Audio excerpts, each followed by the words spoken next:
আলহামদুলিল্লাহ ওয়াকাফা ওয়া সালামুন আলা ইবাদিহিল্লাযীনা ইসতাফা আম্মা বাদ।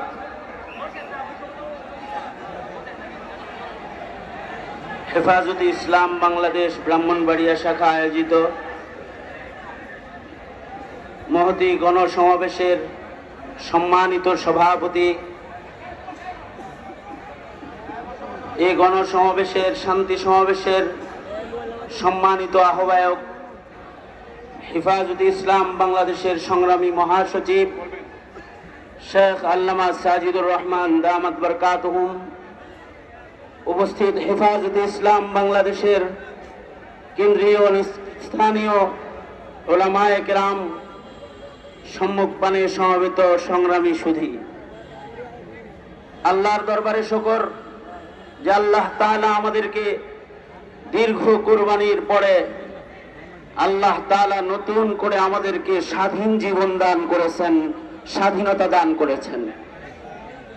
দীর্ঘ সময় পর্যন্ত জালিমের জুলমের জিন্দানখানায় ওলামায়ে কেরাম বন্দী ছিলেন।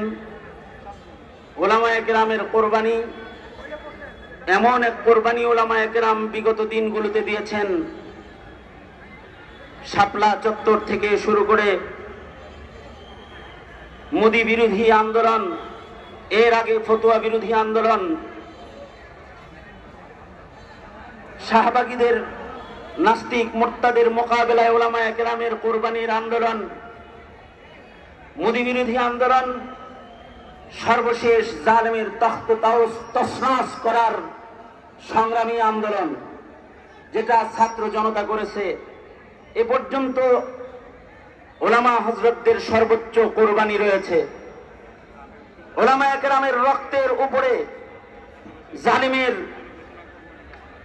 এ শাসন প্রতিষ্ঠা করার জন্য যারা স্বপ্ন দেখেছিল যে তারা ওলামা হযরতদের রক্তের উপরে নৌকা চালাবে, তারা এবার পানির উপরে নৌকা চালায় রেহাই পায় না, পানির উপরে নৌকা চালায় রেহাই পায় না।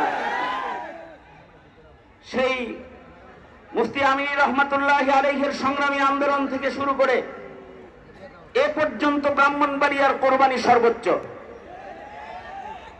মোদি বিরোধী আন্দোলনে সর্বোচ্চ শহীদের সংখ্যা ব্রাহ্মণবাড়িয়ার শহীদ বাড়িয়ার সৈনিকেরা তাদের রক্ত দিয়েছে।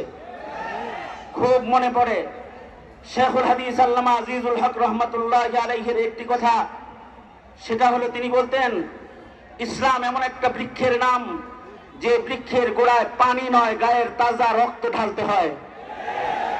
আর খুব স্মরণ পড়ে ব্রাহ্মণবাড়িয়ার সেই স্লোগানগুলোর কথা, যখন ব্রাহ্মণবাড়িয়ার মধ্যে মুজাহিদারা স্লোগান দিয়েছি তো রক্ত, আরো দেব রক্ত, রক্ত বন্যায় ভেসে যাবে অন্যায়, সেই স্লোগান আর বাস্তবায়নে এসেছে।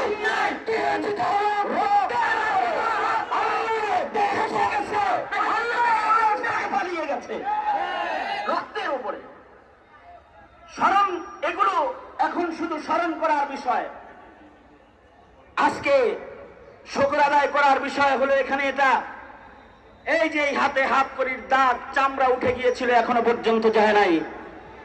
যারা এই হাতে মাসের পর মাস হসপিটালের বেডের ভেতরে হাতকড়ি, পুরানা হাতকড়ি লাগায় গায়ের চামড়া উঠে ফেলেছিল, আজকে তাদের হাতে রশির বাঁধা গরু ছাগলের রশি তাদের গলায় দেখা যায়, তাদের মাজায় দেখা দেয়।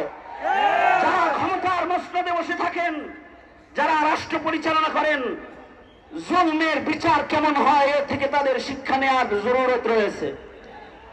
আমি এই সময়ে হেফাজতে ইসলাম বাংলাদেশ তথা মর্দে মুমিন মুসলমানদেরকে বলবো যে আপনাদের সংগ্রাম, আপনাদের কুরবানির বদৌলতে যে স্বাধীনতা অর্জিত হয়েছে, এটাকে রক্ষা করার জন্য সর্বোচ্চ কুরবানি দেওয়ার জন্য প্রস্তুত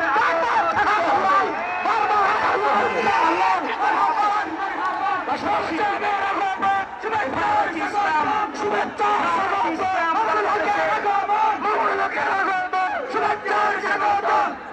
শৈলবাড়িয়ার পক্ষ থেকে শৈলবাড়িয়ার